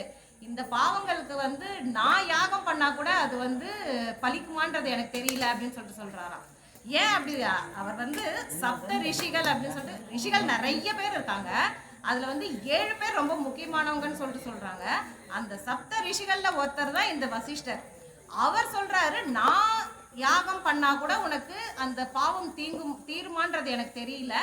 அது இதுக்குன்னே இருக்கிறவங்க வேற யாரையாவது ஒருத்தரை கூப்பிட்டு வந்துதான் யாகம் பண்ணணும்னு சொல்றாரு. உங்களை விட சிறந்த ஒரு ரிஷி இருக்கிறாரா உலகத்துல? யார் அவரு, எனக்கு சொல்லுங்க அப்படின்னு சொல்லிட்டு இவர் கேட்கவும், ரிஷ்யஸ்ருங்கர் அப்படின்னு சொல்லிட்டு ஒரு முனிவர் இருக்கிறாரு. அவர் எப்படிப்பட்ட ஆளுன்னா பிறந்ததுல இருந்து இதுவரைக்கும் அவர் வந்து பெண்களையே பார்க்காதவர். அவரு பெண்கள் அப்படின்னு சொல்லிட்டு ஒரு படைப்பை இறைவனுடைய படைப்புல இருக்குன்றதே அவருக்கு தெரியாது. அந்த மாதிரி பெண்களையே பார்க்காத, பெண்வாடையே தெரியாத ஒரு முனிவர் வந்து உங்களுக்காக யாகம் பண்ணாருன்னா அப்ப வேணா உங்களுக்கு இந்த புத்திரகாமேஷ்டி யாகம் சித்தி அடையலாம் அப்படின்னு சொல்றாரு. அதே மாதிரி அவர் வந்து யாகம் பண்ணி இவருக்கு யாகம் சித்தி அடைஞ்சு ராமர், லக்ஷ்மணர், பரதர், சத்ருக்னர் வந்து பிள்ளைகளாக பிறக்கிறாங்க. அந்த மாதிரி மிகப்பெரிய நம்மளுடைய பாவங்களை அழிக்கிறதுக்கு அவ கையில சக்கரத்தை தாங்கி இருக்காளாம். அடுத்தது ராக விவர்தனி. ராக விவர்தனினா என்னன்னா அன்பை வளர்ப்பவள் அப்படின்னு சொல்லிட்டு அர்த்தம். அன்பை வளர்ப்பவள் அப்படின்னா அன்பு குறையா இருக்கிறதுனாலதான் எல்லா பிரச்சனைகளுமே வருது. இந்த அன்பு வளர்க்கிறது எப்படி அப்படின்னா பெற்றோர்களுக்கும் குழந்தைகளுக்கும் இருக்கிற அன்பையும் வளர்ப்பால், தனக்கு மக்களிடம் இருக்கிற அன்பையும் வளர்ப்பால், மக்களுக்கு தன் மேல வேண்டிய அன்பையும் வளர்த்து விடுவாள் அப்படின்னு சொல்லிட்டு தான் இந்த ராக விவர்தனி அப்படிங்கிற இந்த பதத்தோட அர்த்தம். அதுவும் இல்லாம ராகம் அப்படின்னாலே இசையில வர்ற ராகங்கள் வரும். கல்யாணி, காம்போதி, தோடி அப்படின்னு சொல்லிட்டு நிறைய ராகங்கள் இருக்கு. அந்த ராகங்கள் அனைத்தாலும் இவள் விவரிக்கப்படுகிறாள் அப்படின்னு சொல்லிட்டும் சொல்லலாம். ஞானமையே அடுத்தது அப்படின்னா ஞானம் மிகுந்தவள் அப்படின்னு சொல்லிட்டு அர்த்தம். எனக்கு குழந்தை வேணும்னு சொல்லிட்டு போய் கேட்டோம்னா, சரி உனக்கு குழந்தை தானே வேணும், இந்த கை, காலு, மூக்கு, கண்ணு எல்லாம் இருக்குது, இது குழந்தை தான் அப்படின்னு சொல்லிட்டு வச்சுக்கிட்டு ஒரு புத்தி சுவாதீனம் இல்லாத குழந்தை அந்த மாதிரி பிறக்கலாம். இல்லையா இந்த ஹேண்டிகேப்டு அந்த மாதிரி குழந்தைகள் எல்லாம் கூட பிறக்கலாம். அந்த மாதிரியெல்லாம் இல்லாமல் ஞானத்தில் விளங்கும், ஞானத்தில் மிகுந்திருக்கும் உன்னை போன்ற எனக்கு ஒரு குழந்தை வேணும் அப்படின்னு சொல்லிட்டு நம்ம கேட்டு பெறலாம். அடுத்தது குணகண வாரித்தி அப்படின்னா குணங்களின் கடல், அதுவும் நல்ல குணங்களின் கடலாக விளங்குபவள் அப்படின்னு சொல்லிட்டு சொல்கிறாங்க. இது எப்படி தெரியுது அப்படின்னா, சீதையுடைய குணங்கள் வந்து அவ்வளோ சிறப்பான குணங்களாக இருந்துச்சான். அதுக்கு அவர் வால்மீகி என்ன பண்ணுறாரு, ராமாயணம் ஃபுல்லாக எழுதி முடிச்சுட்டு இதுக்கு ராமாயணம்னு பேர் வைக்க சொல்கிறாங்க. என்னை பொறுத்த வரைக்கும் இதுக்கு சீதாயணம்னுட்டு தான் பேர் வைக்கணும். ஏன்னா சீதையின்னு தான் இங்கே வந்து ராமனை விடவே மிஞ்சி நிற்கிறாள் அப்படின்னு சொல்லிட்டு அவரே நினச்சாராம். அந்த மாதிரி இவர் வந்து ஒரு சிறந்த குணக்கடல். இவர் லோக ஹிதைஷினி அப்படின்னா உலகின் நலனை விரும்புபவள். இந்த உலகத்தில் இருக்கிற எல்லாருமே நல்லா இருக்கணும் அப்படின்னு சொல்லிட்டு நினைக்கிறவர். நம்மளாம் எப்படி இருப்போம்னா, நம்மளுக்கு வேண்டியவங்க நல்லா இருந்தால் போதும், எனக்கு பிடிக்காதவங்க நல்லா இருந்தால் எனக்கு என்ன, நல்லா இல்லாட்டா எனக்கு என்ன அப்படின்னு சொல்லிட்டு நம்ம நினைப்போம். ஆனால் இவங்க என்ன நினைக்கிறாங்கன்னா, உலகத்தில் இருக்கிற எல்லாருமே நல்லா இருக்கணும் அப்படின்னு சொல்லிட்டு நினைக்கிறாங்களாம். அடுத்தது ஸ்வர சப்த பூஷித்த கானனுத்தே. ஸ்வர சப்தம்னா 7 ஸ்வரங்கள். 7 ஸ்வரங்களால் ஆகிய பாடல்களால் இவள் பூஜிக்கப்படுகிறாள் அப்படின்னு சொல்றாங்க. சகல சுராசுர தேவ முனீஸ்வர மாணவ வந்தித்த பாதயத்தே அப்படின்னா சுரர்கள்னா தேவர்கள், அசுரர்கள்னா அசுரர்கள், அடுத்தது முனிவர்கள், மாணவர்னா மனிதர்கள். இந்த மாதிரி எல்லாராலையுமே இவள் வணங்கப்படுகிறார். ஏன்னா எல்லாருக்குமே அவங்களுடைய வம்ச விருத்திக்கு சந்தானம் தேவைப்படுது. அதனால இவர் எல்லார்களாலுமே சந்தான லட்சுமி வணங்கப்படுகிறார். ஜெய ஜெய ஹே மதுசூதன காமினி சந்தான லட்சுமி சதா பாலயமாம். அடுத்தது விஜயலட்சுமி. விஜயலட்சுமினா வெற்றி தருபவள். வெற்றினா ஒரு போர் செஞ்சா அதுல தான் நம்மளுக்கு வெற்றி வேணும் அப்படின்னு சொல்லிட்டு இருக்கிறது இல்லை. நம்மளுடைய வாழ்க்கையிலேயே தினம் தினம் நம்ம பெரிய பெரிய போராட்டங்கள் நிறைய சந்திக்கிறோம், சின்ன சின்ன போராட்டங்களும் நிறைய சந்திக்கிறோம். இது எல்லாத்துலேயுமே நம்மளுக்கு வெற்றி வேணும் அப்படின்னா விஜயலட்சுமியை நம்ம வணங்கணும். இப்போ வந்து நான் உப்பு வைக்க போனால் மழை பெய்யுது, பொறி வைக்க போனால் காத்தடிக்குது அப்படின்னு சொல்லிட்டு எல்லாமே ஒரே தோல்வி மயமாகவே இருந்துச்சு அப்படின்னா, இந்த மாதிரி வாழ்கிறதுக்கு கம்முன்னு போய் சாவலாம் அப்படின்னு சொல்லிட்டு ஒரு நினப்பு வந்துடும். அந்த மாதிரி இருக்கக்கூடாது அப்படின்னா நம்மளுக்கு ஒரு வெற்றியாவது வேணும். ஆஹா, இதில் நான் வெற்றி அடைஞ்சிட்டேன் அப்படின்னு சொல்லிட்டு அதையே ஒரு பிடிமானமாக வச்சுக்கிட்டு வாழ்க்கையில் முன்னேறி வந்துடலாம். அந்த மாதிரி வெற்றியை வழங்கக்கூடியவள் இந்த விஜயலட்சுமி.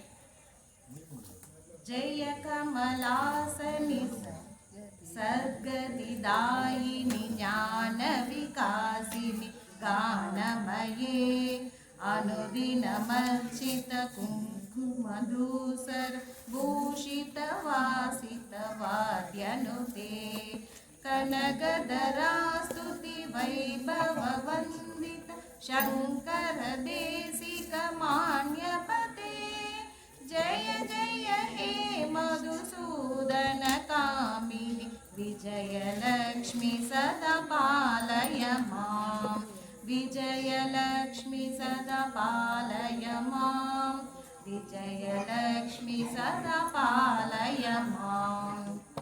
இதில் என்ன சொல்கிறாங்க, ஜெய கமலாசினி அப்படின்னு சொல்லிட்டு சொல்கிறாங்க. கமலம்னாலும் திரும்ப தாமரை தான், தாமரையில் அமர்ந்தவள்.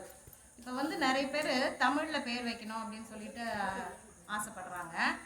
திரும்ப திரும்ப யாழினி, குமுதினி, முகிலன் அப்படியே தான் வச்சிட்டு இருக்காங்க. இதெல்லாம் நல்ல அழகான தமிழ் பெயர்கள். கமலாசனி அப்படின்னா கமலத்தை ஆசனமாக உடையவள் அப்படிங்கிறது.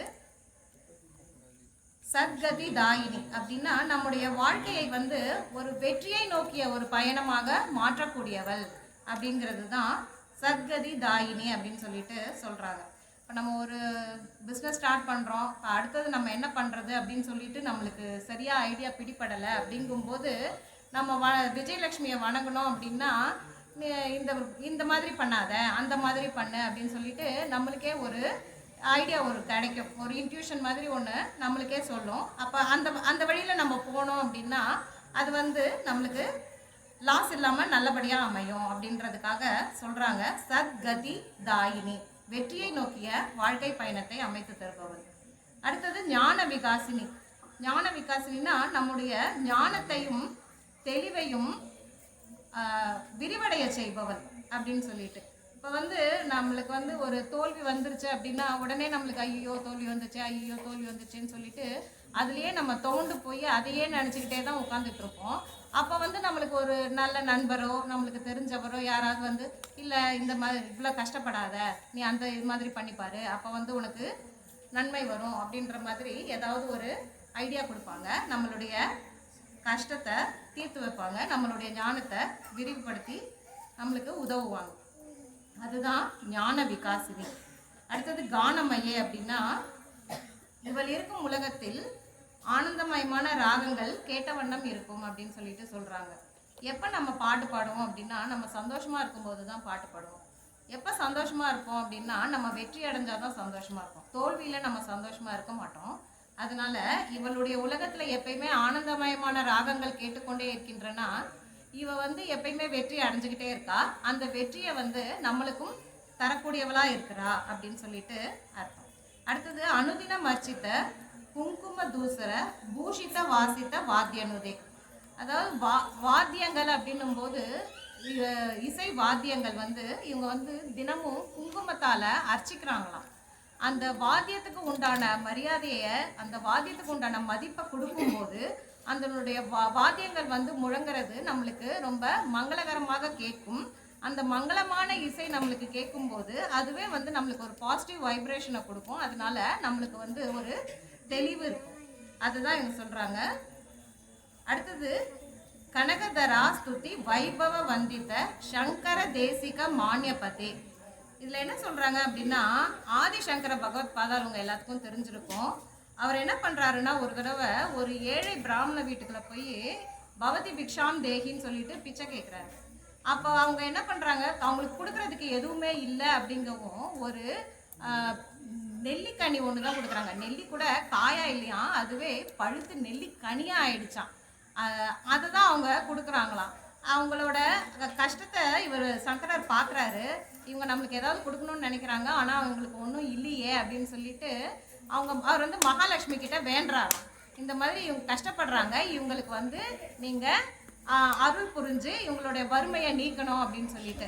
அதுக்கு மகாலட்சுமி என்ன சொல்கிறாங்க அப்படின்னா, அவங்க வந்து பெரிய பாவங்கள் பண்ணியிருக்கிறாங்க, அவங்களுடைய பாவங்களுக்கு நம்ம வந்து இன்னும் நிறைய நாள் அவங்க வறுமையிலேயே வாட வேண்டிய அவசியம் இருக்குது. அதனால நான் இப்போ ஒன்றும் பண்ண முடியாது அப்படின்னு சொல்லிட்டு சொல்லவும், நீங்கள் வந்து அவங்களுக்கு கொடுக்குறீங்கன்ட்டே நினைக்காதீங்க, நீங்கள் வந்து எனக்கு கொடுக்குறீங்க அப்படின்னு சொல்லிட்டு நினைங்க.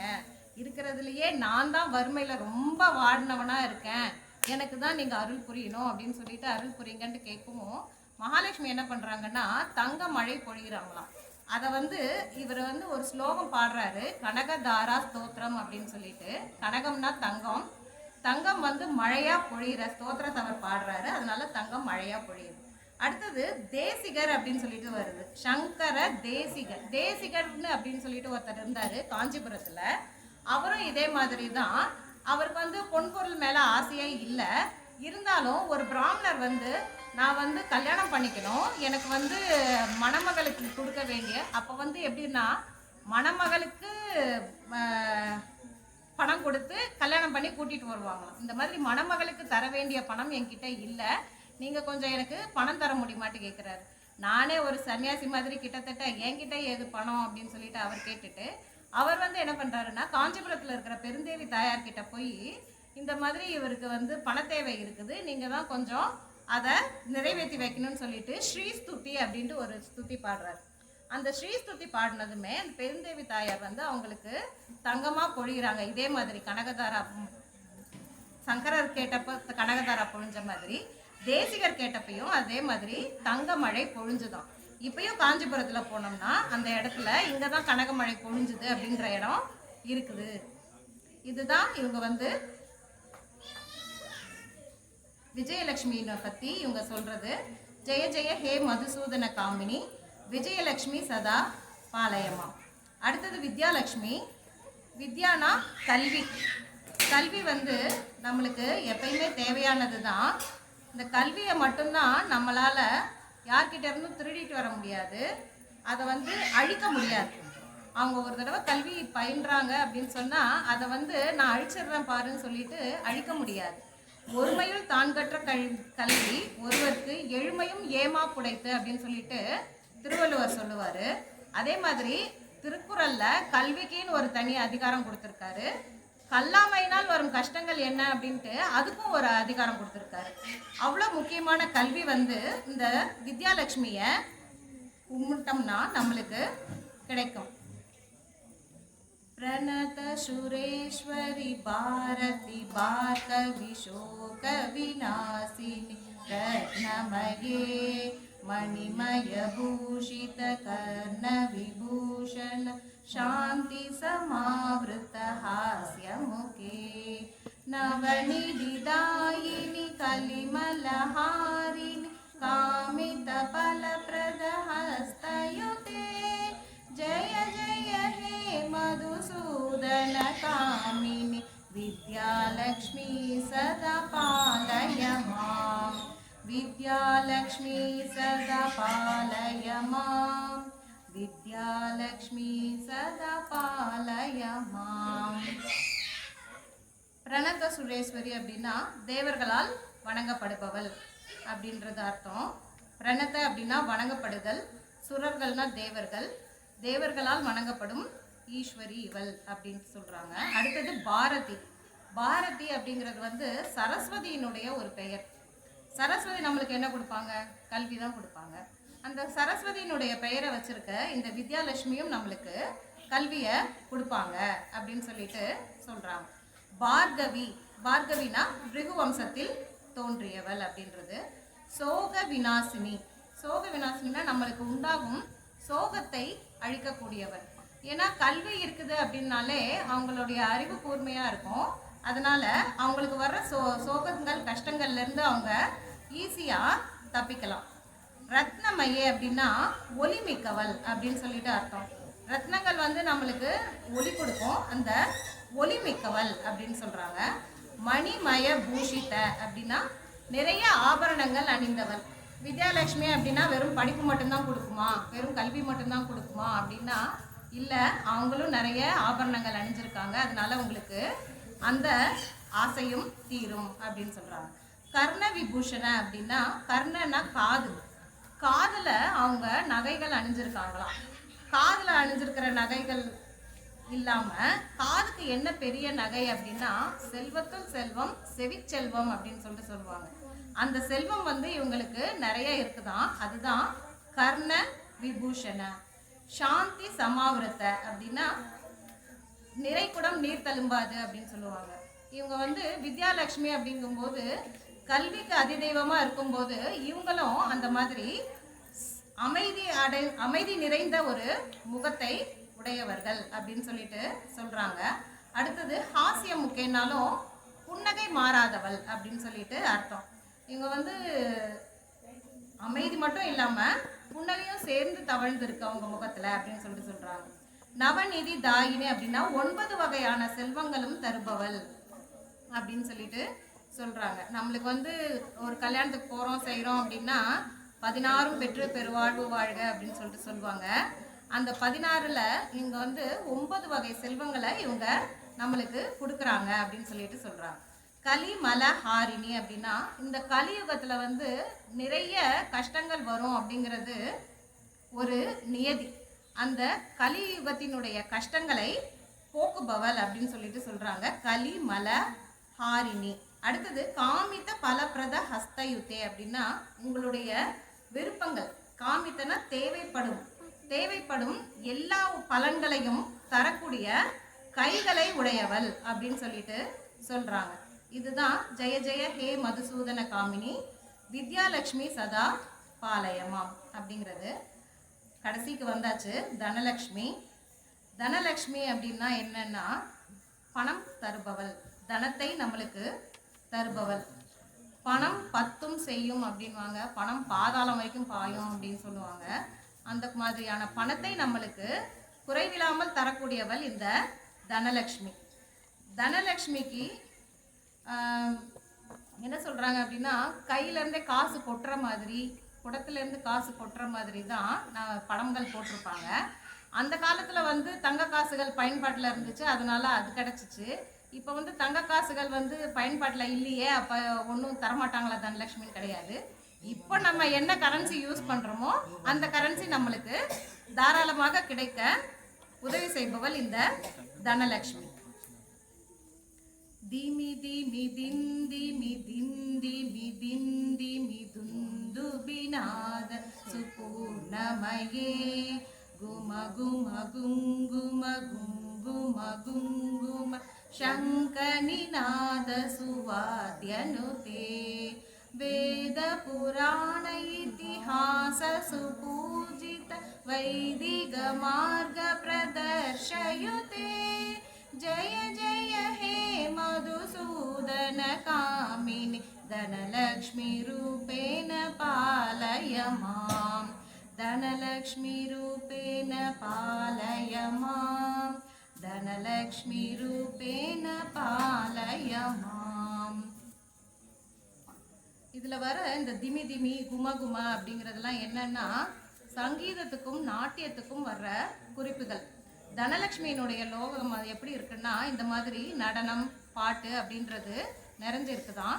ஏன்னா அவங்க சந்தோஷமா இருக்காங்க அப்படிங்கிறத குறிக்கிறதுக்காக.